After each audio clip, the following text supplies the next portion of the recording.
ক্ষমা করে দেয়।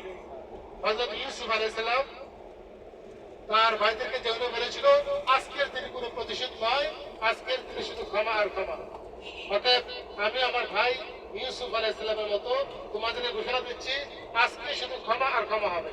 এরপরে বলছেন, মান দাখালা দারে আবি সুফিয়ানা ফাহুয়া আমিন। যে ব্যক্তি আবি সুফিয়ান এর ঘরে প্রবেশ করবে তাকে নিরাপত্তা দেওয়া হলো, তাকে তার উপরে হত্যা, তার উপরে কোনো জুলুম কিছু করা হবে না। এরপরে বলছেন, মান দাখালাল মসজিদা ফাহুয়া আমিন। যে ব্যক্তি মসজিদে হারামে প্রবেশ করবে তাকেও নিরাপত্তা দেওয়া হলো।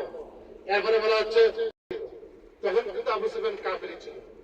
আবু সুফিয়ান তিনি ছিলেন যখন উতবা, সাইবা, আবি লাহাব ওই সমস্ত বড় বড় কাফের মুশরিকদের সর্দাররা বদর থেকে নিয়ে পরবর্তী যুদ্ধে কাত হয়ে গিয়েছিল, তখন তার পরবর্তী অবস্থা আবু সুফিয়ান ছিল তৎকালীন মুশরিকদের কাফেরদের সর্দার এবং মূল তালিকা শক্তি।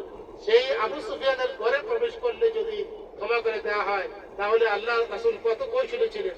যেই আবু সুফিয়ান তোমাদের বড় নেতা, যেই আবু সুফিয়ান তোমাদের এত কিছু করেছে, যেই আবু সুফিয়ান নেতৃত্বে তোমরা এত কিছু লম্পজম্প করেছো, তার ঘরে আসলে আমি ক্ষমা করে দলের পক্ষ থেকে আমির হিসাবে তিনি আমাদেরকে শান্ত হতে বলেছিলেন, যেমনই শান্ত হতে বলেছিলেন রাসূল করিম সাল্লাল্লাহু আলাইহি ওয়াসাল্লাম। কিন্তু যারা চিহ্নিত অপরাধী, যারা আমাদের ভাইদেরকে শহীদ করেছে, যাদের মিথ্যা সাক্ষী দিয়ে সত্যতার রাস্তায় এখনো আসেনি বা আসবে না, তাদের কিন্তু ক্ষমা হয়নি, ক্ষমা হবেও না। এই জায়গা থেকে আমরা আমাদের ইসলামী আন্দোলনের মূল স্পিডটা শিখতে পারি। আমরা যদি এই স্পিডটুকু শিখতে না পারি, আমরা সংগঠন করেই যাব, কিন্তু সংগঠনের মূল স্পিড করেছে ইসলামী আন্দোলন। সেই আন্দোলনের যেই অবস্থা আমরা পৌঁছেছি, যে অনুকূলে আমরা এসেছি, সেই অনুকূলে জায়গা থেকে আমরা ইসলামী আন্দোলনকে কিভাবে আমরা পালন করব, এই ইসলামী আন্দোলনকে আমরা গ্রহণ করা। ইসলামী আন্দোলন পরিধিগুলো জানি, আমি 5টা ইসলামী আন্দোলন পরিধি বলে আমি আমার কথা শেষ করছি। আল্লাহ সুবহানাহু ওয়া তাআলা বলেছেন, ওয়াজাহিদু ফিল্লাহি হাক্কা জিহাদি, ওয়াজাহিদু ফিল্লাহি হাক্কা জিহাদি।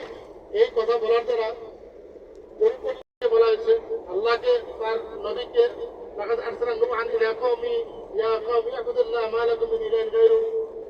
অন্য জায়গায় বলেছে ইয়া আইয়ুহান, এখানে আদেশ বা আমর সিগা আছে। আমরা অনেকে দেখতে হবে দাওয়াতি কাজ করতে হবে, দাওয়াতি কাজ করলেই আমরা আমাদের ইসলাম আন্দোলনের প্রথম ধাপটা উত্তীর্ণ হতে পারবো ইনশাআল্লাহ। 2 নম্বরে হচ্ছে শাহাদাত আলান নাস, সত্যের সাক্ষ্য হওয়া, ইসলাম আন্দোলন ঢুকতে যেন যাওয়ার সব। এই বিষয়গুলো হচ্ছে কিয়ামতের দিনের অংশ। রাষ্ট্র ক্ষমতা পাওয়ার পরে কাজ, রাষ্ট্র ক্ষমতা পাওয়ার পর দিন প্রতিষ্ঠার পরে হচ্ছে আমর বিল মারুফ ওয়া নাহই আনিল মুনকার। এই কাজগুলো আমাদের মৃত্যুর জীবন থেকে শুরু করে মৃত্যু পর্যন্ত আমাদের চালিয়ে যেতে হবে। এই জন্য আমরা যেন সার্বক্ষণিকভাবে আমরা ইসলাম আন্দোলন থেকে দেখতে পাই। স্থান প্রথম বিজেপিকে উল্লেখ করে এরপর থেকে এই পর্যন্ত আমরা হুদায়বিয়া, ফাতহ মুবিন, মক্কা বিজয় পর্যন্ত আমরা যে আলোচনাগুলো করেছি, সেই আলোচনায় আমাদের এমনিতেই সকালবেলা ঘুমের চাহিদা ছিল, রাত্রে ঘুম কম হয়েছে, আর গাড়ির জার্নি আসলে এমনি ঘুম আসে। কেউ বা কষ্ট করে সজাগ থেকে আলোচনা শুনেছেন, কেউ বা তন্ত্রের অবস্থা শুনেছেন, কেউ বা গভীর ঘুমে আচ্ছন্ন থেকে আরাম ফরমাচ্ছেন। সকলের প্রতি আমি কৃতজ্ঞ জানাচ্ছি যে আজকের এই ইভেন্টে আপনারা গুরুত্বপূর্ণ একটি আলোচনা শুনেছেন। আমি বিশ্বাস করি আমি এই আলোচনা থেকে নিজে অনেক কিছু জেনেছি, নিজে এই আলোচনা তৈরি করতে গিয়ে অনেক কিছু শিখেছি। আমার মধ্যে অনেক কিছুই পরিবর্তন এসেছে, আলহামদুলিল্লাহ, খুব ভালো লেগেছে। আশা করছি আপনাদের মধ্যে নতুনত্ব কিছু যোগ হয়েছে বলে বিশ্বাস। হ্যালো হ্যালো হ্যালো উনি কষ্ট করে একটা আলোচনা তৈরি করেছেন, সেই আলোচনা আমাদের সামনে প্রেজেন্ট করেছেন, এজন্য ওনাকে আন্তরিক ধন্যবাদ।